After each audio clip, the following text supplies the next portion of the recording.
Hello guys, welcome to back my YouTube channel.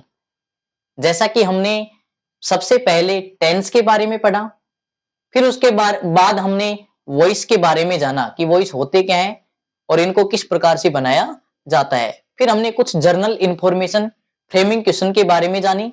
आज हम उसी क्रम में रिपोर्टिंग स्पीच अर्थात नरेशन के बारे में बातचीत करने जा रहे हैं।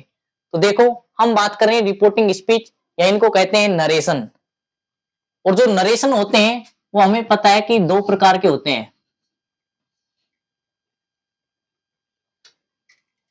नरेशन को दो प्रकार में कह दो या फिर हो सकता इनको डायरेक्ट इनडायरेक्ट भी कहते हैं। एक होता है डायरेक्ट, एक होता है इनडायरेक्ट। डायरेक्ट जो नरेशन होता है,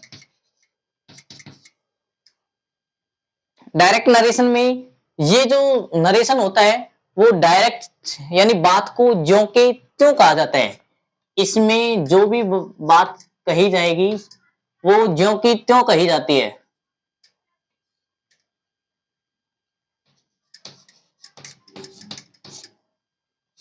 ज्यों की त्यों बात कही जाती है। और ये जो डायरेक्ट नरेशन होता है उसमें हम इन्वर्टेड कोमा का प्रयोग करते हैं। डबल इन्वर्टेड कोमा, दोहरा एकदम से बोलते हैं इनको। इसमें जो भी वाक्य होता है, जो सेंटेंस जो कथन कहा जाता है वो इन्वर्टेड कोमा के अंदर लिखा जाता है। देखो, डायरेक्ट नरेशन होता है वो उसमें हम जो बात होती है वो ज्यों की त्यों लिखते हैं और वो इन्वर्टेड कोमा के अंदर लिखी जाती है। जबकि इनडायरेक्ट में क्या होता है कि बात को बताते तो है कि किस ढंग से हुई है, बात किस ढंग से की गई है, यानी कार्य किस ढंग से हुआ है।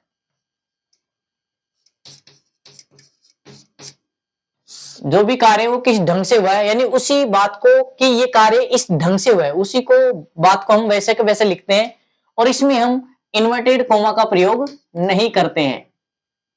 और जब इनडायरेक्ट हम बनाते हैं तो वहां पे इन्वर्टेड कोमा को हटाते हैं और उसके स्थान पर कनेक्टिव का प्रयोग करते हैं। तो हमने बात की कि डायरेक्ट नरेशन होता है, एक इनडायरेक्ट नरेशन होता है। अब बात करते हैं फॉर एग्जाम्पल।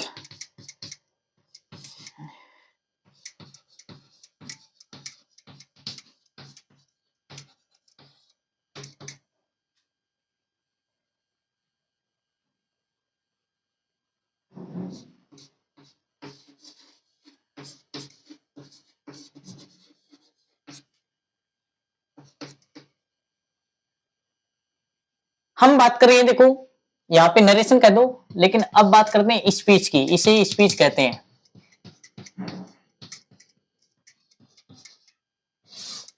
भाई, नरेशन को स्पीच कहते हैं।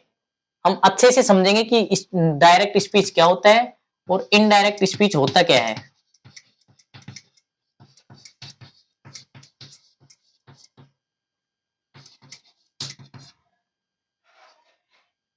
जैसे कि ये अपने पास एक सेंटेंस दे रखा है, इसमें हमने कहा कि देखो यहाँ पे ही सेड टू मी, ये यहाँ पे इन्वर्टेड कोमा है। तो इस प्रकार से जो कथन होता है, देखो ये तो डायरेक्ट स्पीच की बात करते, ये जो अपने को कथन दिया गया है ये सीधा डायरेक्ट कथन है, अर्थात सब्जेक्ट ने क्या कहा वो डायरेक्ट लिखा हुआ है। और जो सेंटेंस होता है वो किस में लिखा हुआ है, देखो यहाँ पे जो पार्ट होता है वो इन्वर्टेड कोमा के अंदर लिखा हुआ होता है। जबकि इनडायरेक्ट स्पीच में क्या होता है कि पहला कथन को यहाँ पे जो टेंस होता है उसको बदल देते हैं, उसके बाद जो इन्वर्टेड कोमा होता है उसको हटा देते हैं, उसके स्थान पे कनेक्टिव का प्रयोग करते हैं, दैट या फिर इफ या फिर टू, जो भी है हम कनेक्टिव का प्रयोग करते हैं और उसको हम क्या बना देते हैं, इनडायरेक्ट। यानी ये बात सीधी कही गई है, इसी बात को कि कहना क्या चाहता है उस कहने चाहने वाली बात को हम इनडायरेक्ट में लिखते हैं। ठीक है, हमने कहा कि यहां पे भी दो चीज होती है। ये हमने कहा कि ये सिंपल क्या है, डायरेक्ट स्पीच है, साधारण है क्योंकि इन्वर्टेड कोमा के अंदर है और इसका पहला जो लेटर होता है वो दोनों में कैपिटल होता है, यहाँ पे ये कैपिटल, यहाँ पे ये भी कैपिटल होता है। लेकिन जब इनडायरेक्ट बनाते हैं तो अपने पास ये तो कैपिटल रहेगा, बाकी सारे जो सेंटेंस है वो स्मॉल लेटर में लिखे जाते हैं। अब हम बात करते हैं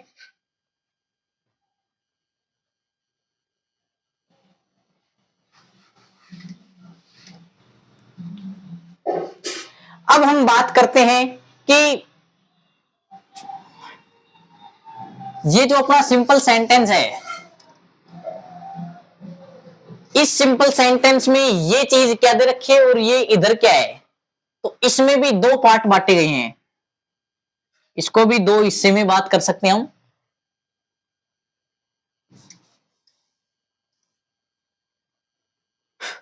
क्या क्या कहते हैं देखो, एक होता है आरवी और एक होता है आरएस, जिसको हम कहते हैं रिपोर्टिंग वर्ब,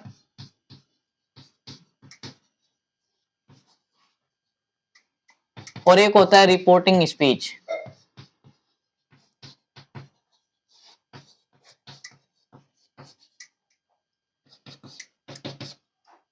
तो हमने कहा कि जो इन्वर्टेड कोमा की जो बाहर सेंटेंस होता है वो तो होती है आरवी, जिसमें सैड लिखा होता है, टू होता है, ये तो होती है आरवी। और इसने क्या कथन कहा है अर्थात स्पीच, तो इसलिए इसको क्या कहते हैं हम, आरएस। इन्वर्टेड कोमा से बाहर वाला जो सेंटेंस होता है वो आरवी कहलाता है, और इन्वर्टेड कोमा के जो अंदर होता है वो क्या कहलाता है, आरएस कहलाता है। देखो इसी को हम रिपोर्टिंग वर्ब या रिपोर्टिंग क्लोज भी कह सकते हैं। इसको रिपोर्टिंग स्पीच को भी, इसको भी क्लोज कह सकते हैं कि ये रिपोर्टिंग क्लोज है। ठीक है, क्योंकि हमने पढ़ा था कि क्लोज में खुद का एक सब्जेक्ट होता है, खुद की एक वर्ब होती है, वही क्लोज होते हैं। ठीक है, अब हम बात कर रहे हैं कि आरएस किसे कहते हैं और आरवी। जो जिसमें सैड टू होता है वो तो अपने पास आरवी होती है क्योंकि वो वर्ब कहलाती है, और जो कथन हमें क्या कहा है वो कथन किसमें होता है, इन्वर्टेड कोमा के अंदर, इसलिए उसे क्या कहते हैं हम, रिपोर्टिंग स्पीच। ठीक है गाइस, आज हमने जाना कि रिपोर्टिंग स्पीच या नरेशन होते हैं जो दो प्रकार के होते हैं, डायरेक्ट और इनडायरेक्ट। फिर हमने बात की कि किस प्रकार से उसमें आरवी और आरएस होता है और हम किस प्रकार से उनको पहचान सकते हैं। अब आगे हम इनके बारे में विस्तृत जानकारी प्राप्त करते हैं।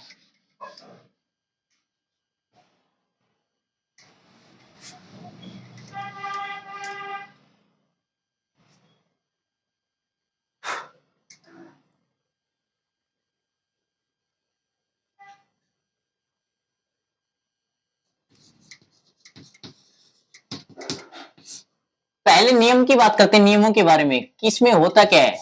तो अभी हमने बात की थी कि जैसे एक सेंटेंस लिखा होता है, जैसे यहां पे अपने पास सेंटेंस लिखा हुआ है, Ram said to me I go to market। हम सेंटेंस के माध्यम से ही समझेंगे सब चीज। ये डायरेक्ट कथन है, ये क्या है, डायरेक्ट है, डायरेक्ट स्पीच है। इसको बदलना किसमें, इनडायरेक्ट में।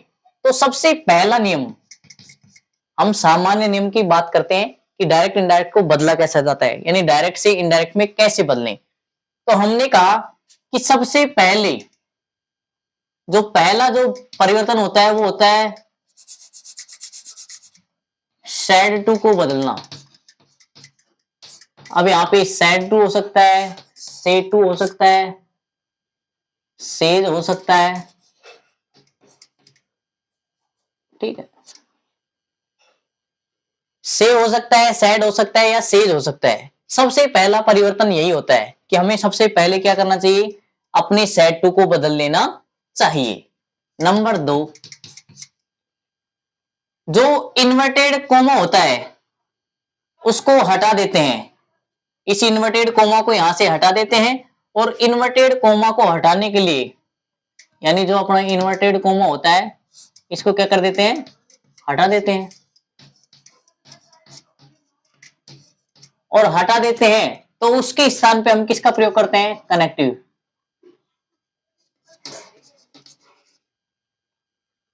किसका प्रयोग करते हैं, हम कनेक्टिव का प्रयोग करते हैं। कनेक्टिव कह दो या कंजक्शन कह दो, कनेक्टिव में हम किसी भी का प्रयोग कर सकते हैं। जैसे हम साधारण वाक्यों में दैट का प्रयोग कर सकते हैं, प्रश्नवाचक में इफ, हो सकता है टू का प्रयोग, यानी जो भी होता है हम कनेक्टिव का प्रयोग यहाँ पे करते हैं। हमने कहा कि जैसा वाक्य होगा अपने पास उस वाक्य के अनुसार ही हम किसका प्रयोग करते हैं, कनेक्टिव का प्रयोग करते हैं। फिर हमने बात कही नंबर 3 पे, यहां पे दे रखा है सब्जेक्ट, अर्थात अपने पास जो नाउन या प्रोनाउन दिया होगा,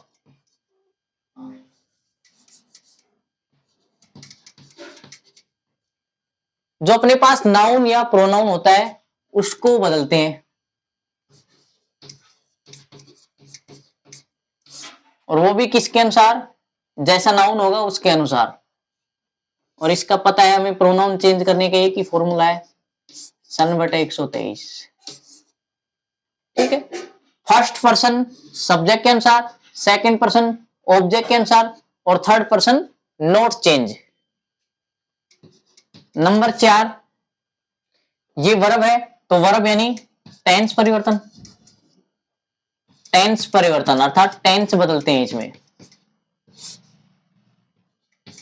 नंबर 5, हो सकता है कि टेंस के बाद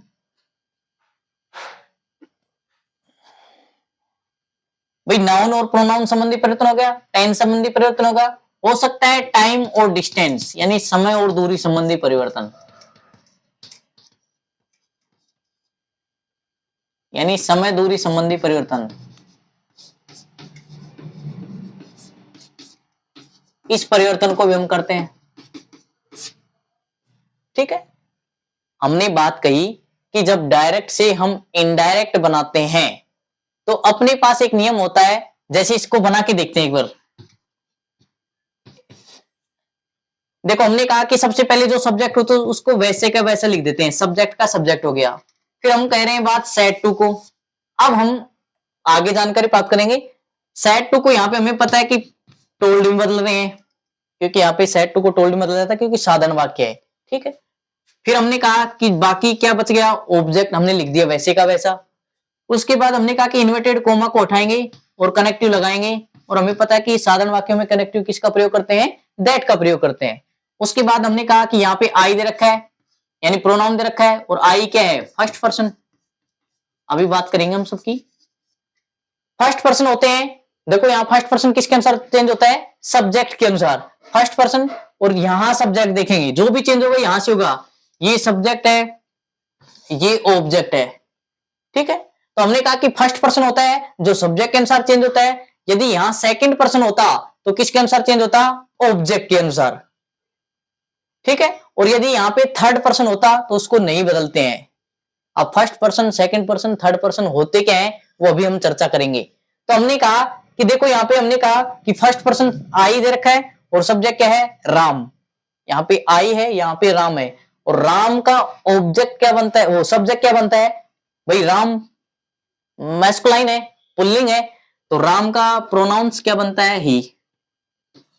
क्या बनता है, ही। देखो आई फर्स्ट पर्सन सब्जेक्ट के अनुसार बदलेगा, और राम क्या है, ही है, पुल्लिंग है, तो आई यहाँ पे पहला है तो यहाँ पे भी सब्जेक्ट के रूप में पहला ही होना चाहिए। तो राम का पुल्लिंग बनाते हैं तो अपने पास नाउन क्या होता है, ही, प्रोनाउन निकल के आता है। ठीक है, अब यहाँ पे गो दे रखी है वर्ब की फर्स्ट फॉर्म, और हमें पता है कि जब वर्ब की फर्स्ट फॉर्म होती है तो कौन सी फॉर्म बदल देते हैं, सेकंड फॉर्म में। ये टेंस संबंधी परिवर्तन है। उसके बाद टू का टू, मार्केट का मार्केट, ये परिवर्तन है। देखो हमने इसमें देखा कि सबसे पहले सेड टू को बदलेंगे, इन्वर्टेड कोमा को उठाएंगे, उसके स्थान पे कनेक्टिव का प्रयोग करेंगे, नाउन या प्रोनाउन संबंधी परिवर्तन करेंगे, टेंस संबंधी परिवर्तन करेंगे, और यदि आगे समय परिवर्तन संबंधी दे रखा है तो हम उसको भी बदलते हैं। ये हमने डायरेक्ट इनडायरेक्ट के बारे में सामान्य जानकारी प्राप्त की। अब इसी क्रम में हम बात कर लेते हैं, क्योंकि यहाँ पे दे रखा है इसलिए बात कर लेते हैं। पहले प्रोनाउन संबंधी परिवर्तन की बात कर लेते हैं, क्योंकि यहाँ पे लिख रखा है।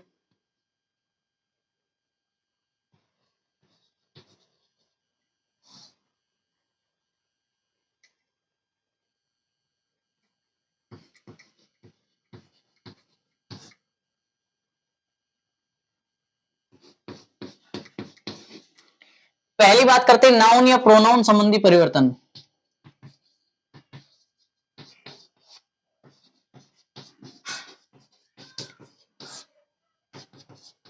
वैसे तो पहले सेट टू को बदलना बाद में देखेंगे, टेंस संबंधी परिवर्तन होता है, लेकिन हम यहाँ क्योंकि लिख रखा हमने नाउन और प्रोनाउन पढ़े, इसलिए हम यहाँ पे सबसे पहले परिवर्तन कौन सी बात करते हैं, नाउन या प्रोनाउन संबंधी परिवर्तन। सबसे पहले हमें ये पता होना चाहिए कि अपने पास पर्सन कितने होते हैं। यहाँ भी हमें पढ़ रहे थे ना, फर्स्ट पर्सन, सेकंड पर्सन और थर्ड पर्सन।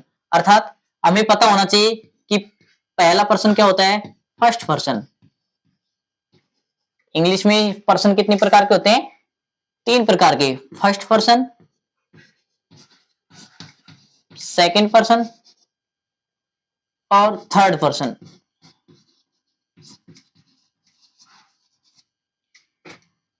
बात करें फर्स्ट पर्सन की, तो हमें पता होना चाहिए कि फर्स्ट पर्सन में, ये तो आपको पता होगा कि जो पहले वाले होते हैं वो सब्जेक्ट होते हैं, जो बीच वाले होते हैं वो पजेसिव होते हैं, और उसके बाद तीसरे नंबर पे क्या आता है, ऑब्जेक्ट केस।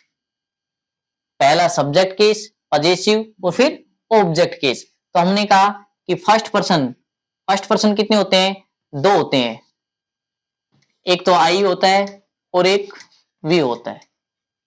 अब आई और वी का सबको पता है कि आई पजेसिव क्या होता है, माई, और ऑब्जेक्ट क्या बनता है, मी। फिर हम बात करते हैं वी का क्या बनेगा, we, our, us. Second person में आपको सबको पता है कि ए क्या आता है, जो सिंगुलर भी है प्लूरल भी है, जो खुद सिंगुलर भी है प्लूरल भी है, ऐसा कहते हैं क्योंकि यहाँ पे दोनों माना जाता है।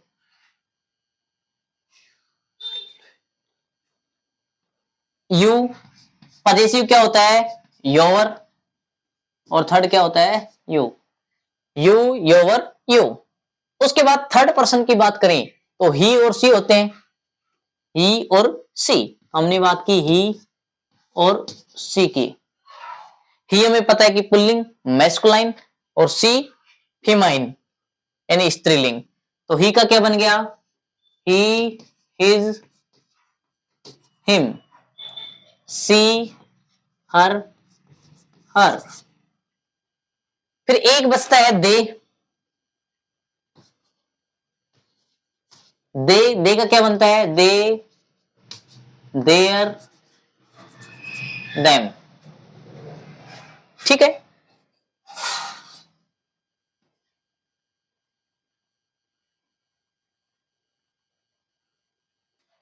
हमने यहाँ पे पर्सनों की बात की कि नाउन और प्रोनाउन संबंधी परिवर्तन की बात कर रहे थे।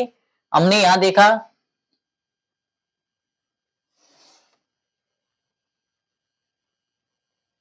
हमने नाउन और प्रोनाउन के बारे में पढ़ा कि ये जो होते हैं, जो फर्स्ट पर्सन होते हैं,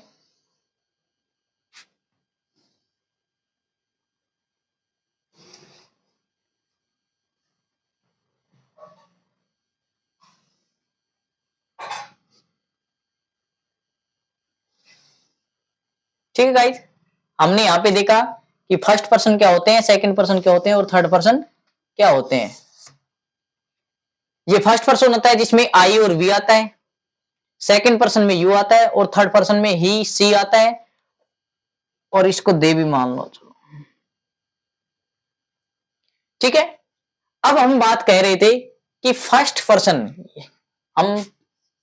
हमने कहा कि चेंज करने का एक फॉर्मूला है अपने पास, एक तरीका है, सन बटा 123। सन बटे 123, इसको खोल के लिखते हैं। सबसे पहला परिवर्तन क्या होता है, सब्जेक्ट, यानी एक नंबर दे रखा है फर्स्ट पर्सन। फर्स्ट पर्सन होता है जो किसके अनुसार बदलता है, सब्जेक्ट के अनुसार। ऐसे लिख सकते हैं, उल्टा लिखो इसे। देखो इधर रखा है सन बटा 123। तो जो फर्स्ट पर्सन होते हैं वो चेंज किसके अनुसार होते हैं, सब्जेक्ट के अनुसार। जो सेकंड पर्सन दे रखा है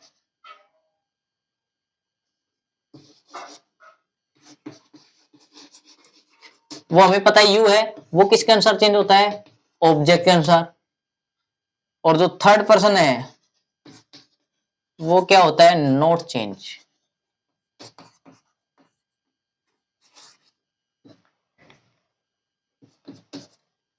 हमने कहा कि जो फर्स्ट पर्सन होता है आई और वी, वो हमेशा किसके अनुसार चेंज होता है, सब्जेक्ट के अनुसार। यहां पे यदि यू होता तो यू क्या है, सेकंड पर्सन। सेकंड पर्सन क्या है, सेकंड पर्सन। और सेकंड पर्सन किसके अनुसार चेंज होता है, ऑब्जेक्ट के अनुसार। ऑब्जेक्ट यहां पे है तो यहां पे यू होता तो इसके अनुसार यहां पे सब्जेक्ट क्या बनता, यू पहला दे रखा है तो मी का पहला क्या बनता है, आई, तो यहां पे आई आता। फिर हमने कहा कि थर्ड पर्सन, यदि यहां पे ही सी इट या फिर किसी का नेम होता तो फिर वो यहां पे कभी भी नहीं बदलता। ठीक है,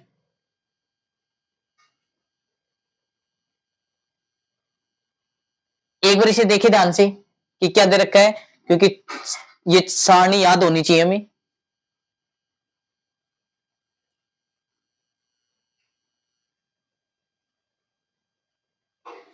ठीक है गाइज, और हम नेक्स्ट क्लास में पढ़ेंगे इससे आगे का।